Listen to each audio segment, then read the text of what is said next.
सभापति महोदय, भारत के संविधान ने 75 वर्ष पूरे किए हैं और भारत के संविधान के इस 75 वर्ष के गौरवशाली यात्रा पर हम आज चर्चा कर रहे हैं। हमारे संविधान के निर्माताओं ने जब संविधान का निर्माण किया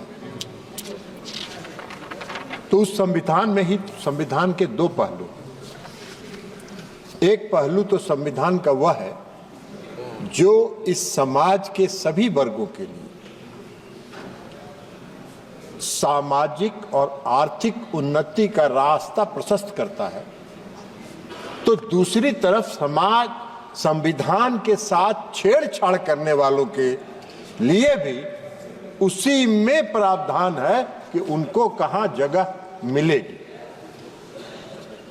कई लोगों ने शासन किया, इस देश में बहुत लंबा शासन किया। अब आज बात करते हैं इस देश के आदरणीय प्रधानमंत्री नरेंद्र मोदी जी। नरेंद्र मोदी जी ने पिछले 10 वर्षों में जो काम किया है उसकी विस्तार से चर्चा माननीय रक्षा मंत्री जी ने की है। एक एक काम उन्होंने गिनाया, हम उसको दोहरा के उसका समय नहीं लेना चाहते, लेकिन एक मूल मंत्र जो आदरणीय प्रधानमंत्री नरेंद्र मोदी जी का है वो इसी संविधान से निकला है, जिसमें लिखा है, उनका नारा है, सबका साथ, सबका विकास, सबका विश्वास और सबका प्रयास। यही हमारा संविधान का मूल मंत्र।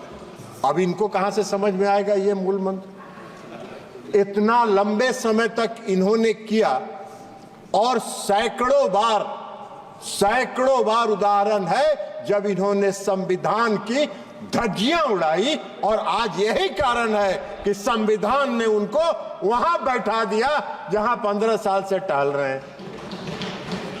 ये संविधान का ही, ये संविधान का, संविधान को ये ऐसा इस्तेमाल करते थे जैसे लगता था कि इनका, ये अभी चर्चा कर रहे थे, संविधान की बहुत बात कर रही थी। कांग्रेस पार्टी की माननीय सदस्य ने अपने प्रथम स्पीच में बहुत ही चुटकुले के साथ और व्यंग्यात्मक टिप्पणियां इस सरकार पर आदरणीय प्रधानमंत्री नरेंद्र मोदी जी की। अरे आप तो अभी ज्ञान आपको नहीं है, जरा अपने पूर्वजों के, आपके जो पूर्वजों ने जो इस देश में शासन किया है उनका भी जरा इतिहास तो पढ़ लेते।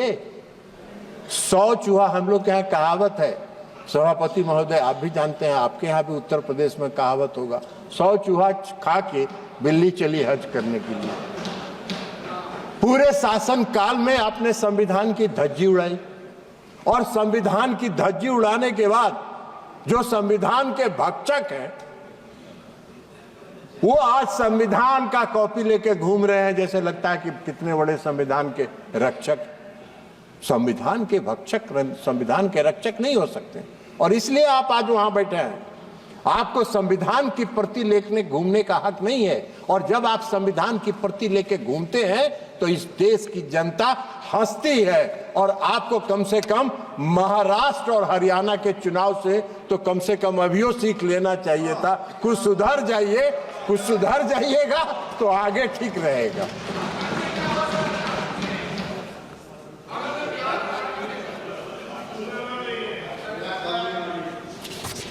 अब इन्होंने अपनी सुविधा के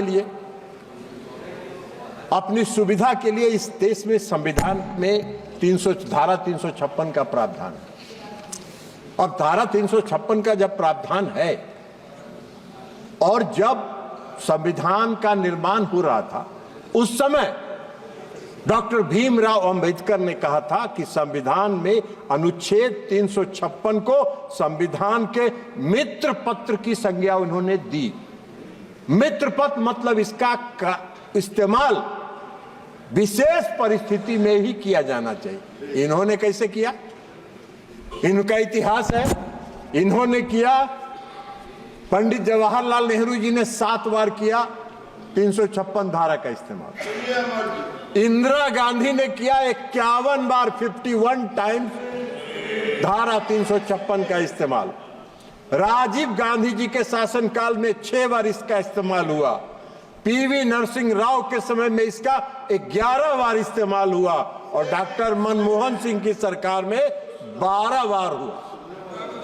अब डॉक्टर मनमोहन सिंह जी की सरकार ने तो जो बिहार में किया था 2005 में, वो तो अभूतपूर्व है। ये संविधान की रक्षा की बात कर रहे थे, संविधान की बात कर रहे हैं। संविधान के डर से इन्होंने जो भी इस तरह के फैसले किए वो दिन के उजाले में नहीं किए, रात के अंधेरे में किए। बिहार में जब 2005 में सरकार बन रही थी, फरवरी के चुनाव के बाद, तो एक कैबिनेट मंत्री बहुत दबंग कहे जाते थे, वो चले गए प्रधानमंत्री जी के यहां 12 बजे रात को और उन्होंने कहा सरकार गिरा देंगे, नहीं तो विधानसभा को भंग करो। 4 बजे भोर में कैबिनेट की मीटिंग हुई, महामहिम राष्ट्रपति मॉस्को में थे, फैक्स पर भेज के उनसे दस्तखत करवा के मंगवाया गया और जब सूर्योदय हुआ तो बिहार में राष्ट्रपति शासन लग गया। अब यही तो काम है, यही तो काम किया इन्होंने, दिन के उजाले में नहीं किया। इमरजेंसी भी जब लगाया इन्होंने इस देश में, तो 12 बजे रात में सभी कैबिनेट मंत्रियों को बुलाकर दस्तखत कराया गया और सुबह इमरजेंसी की घोषणा कर दी गई। संविधान की बात कर रहे हैं, संविधान की रक्षा की बात करते हैं। सत्ता में बने रहने के लिए, सत्ता में बने रहने के लिए और अपने स्वार्थ के लिए इन्होंने संविधान की धज्जियां उड़ाई, संविधान को तार तार किया, संविधान निर्माताओं की आत्मा को इन्होंने कलंकित करने का काम किया। यह काम इन्होंने किया। आप आरोप लगाते हैं प्रधानमंत्री नरेंद्र मोदी जी। प्रधानमंत्री जी नरेंद्र मोदी जी जब शपथ लेने जाते हैं तो नतमस्तक होकर संविधान का नमन करते हैं और तब सब शपथ लेते हैं और शपथ के मुताबिक सबका साथ, सबका विश्वास, सबका प्रयास और सबका विकास, इस मूल मंत्र के साथ इस देश के निर्माण में लगे। इसलिए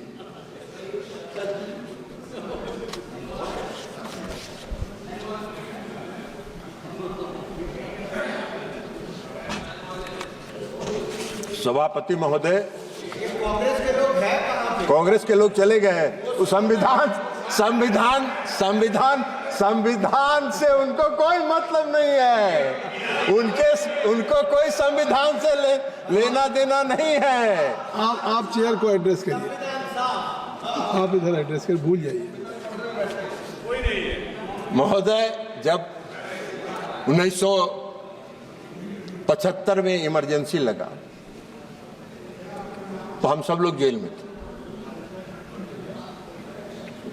और कई प्रताड़नाएं हुई। अचानक लग गया इमरजेंसी, और अचानक इमरजेंसी लगा क्यों भाई?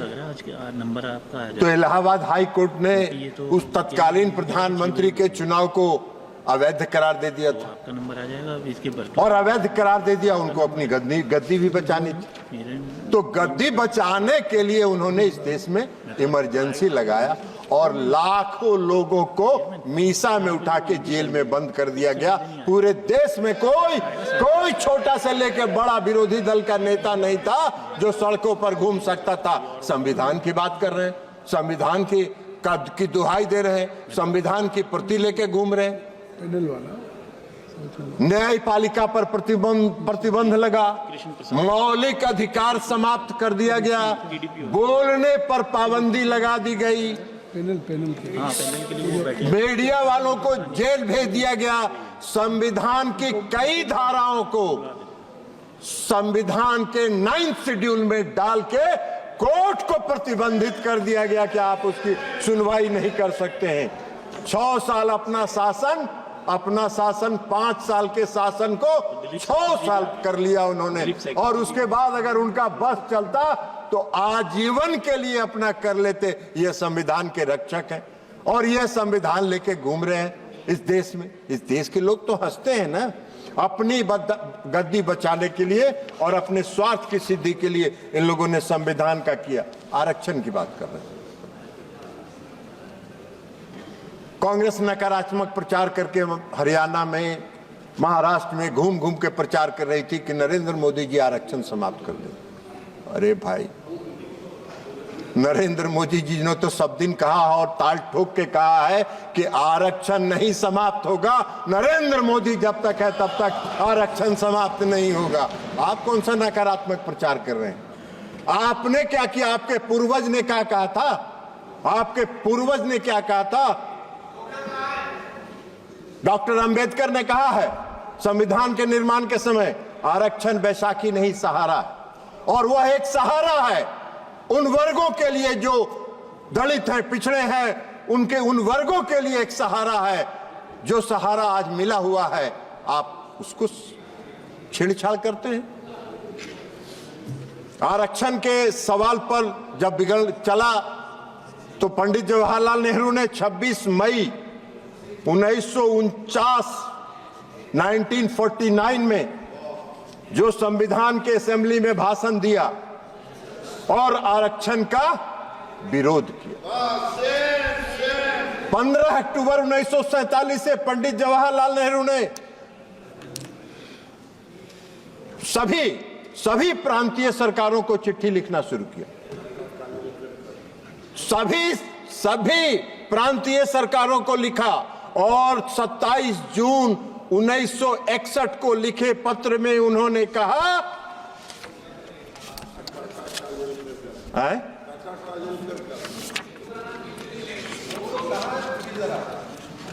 वो सब घसक गए, उनको संविधान से कोई मतलब है ही नहीं ना।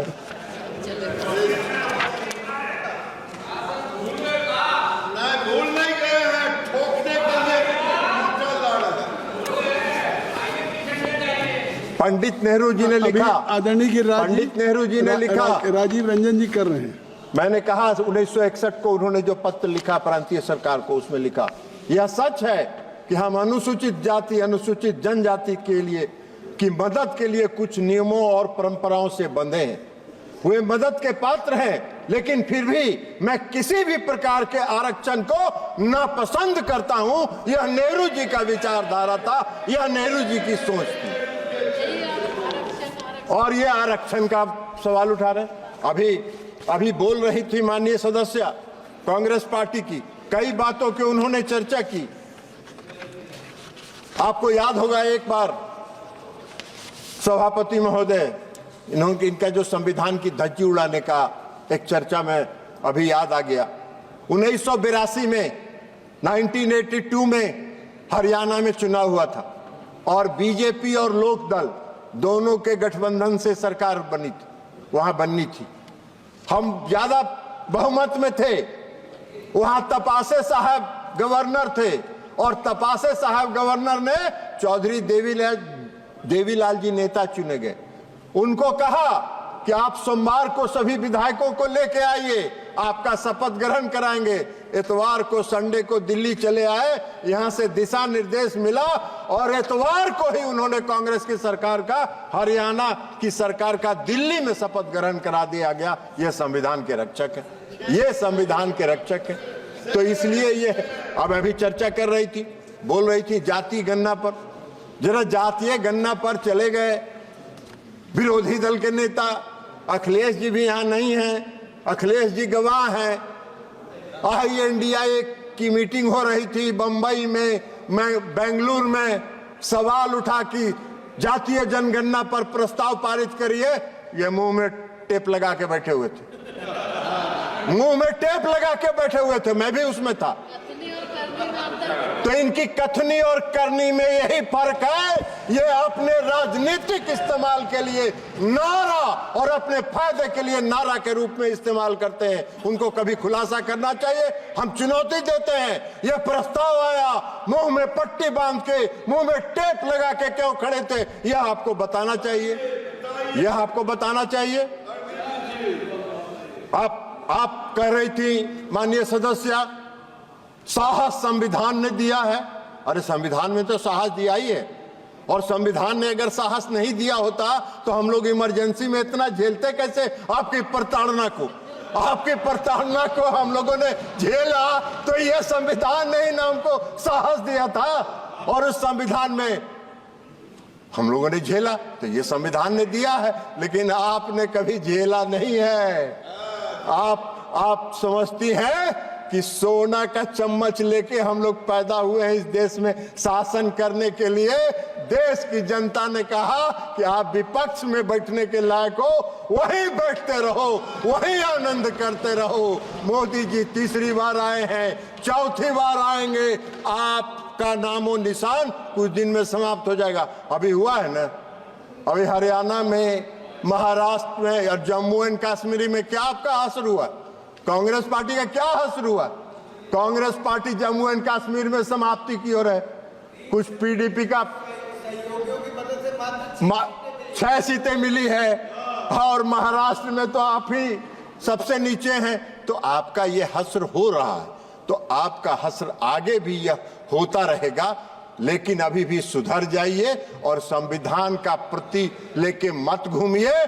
कम से कम आप आदरणीय प्रधानमंत्री नरेंद्र मोदी जी ने इस देश के गरीबों के लिए, अति पिछड़ों के लिए जो काम किया है, इस देश के गरीबों के लिए, उसका सकारात्मक प्रचार करिए और उसकी प्रशंसा करिए, तभी आपको कुछ कल्याण होगा, अन्यथा आपका कुछ होने वाला नहीं है। इसलिए संविधान के इस 75 वर्ष की यात्रा पर जो कांग्रेस पार्टी है, उनको हक नहीं है, उनको कोई अधिकार नहीं है इस संविधान की प्रति को लेकर घूमना, इस संविधान की बात करना। संविधान के रक्षक इस देश के प्रधानमंत्री आदरणीय नरेंद्र मोदी जी हैं, और जब तक नरेंद्र मोदी जी हैं, संविधान के साथ कोई छेड़छाड़ नहीं कर सकता है। संविधान में दिए गए प्रावधानों के साथ कोई छेड़छाड़ नहीं कर सकता है। आप लाख दिग्भ्रमित करते रहे, इस देश की जनता दिग्भ्रमित नहीं होने वाली है। नरेंद्र मोदी जी के नेतृत्व पर विश्वास करती है, भरोसा करती है, और इसलिए गांव-गांव में यह चर्चा होता है, यह मोदी की गारंटी है, मोदी की गारंटी है, और मोदी की गारंटी है संविधान की रक्षा करना, और संविधान की रक्षा हो रही है। बहुत बहुत धन्यवाद। धन्यवाद। जी न्यूज़।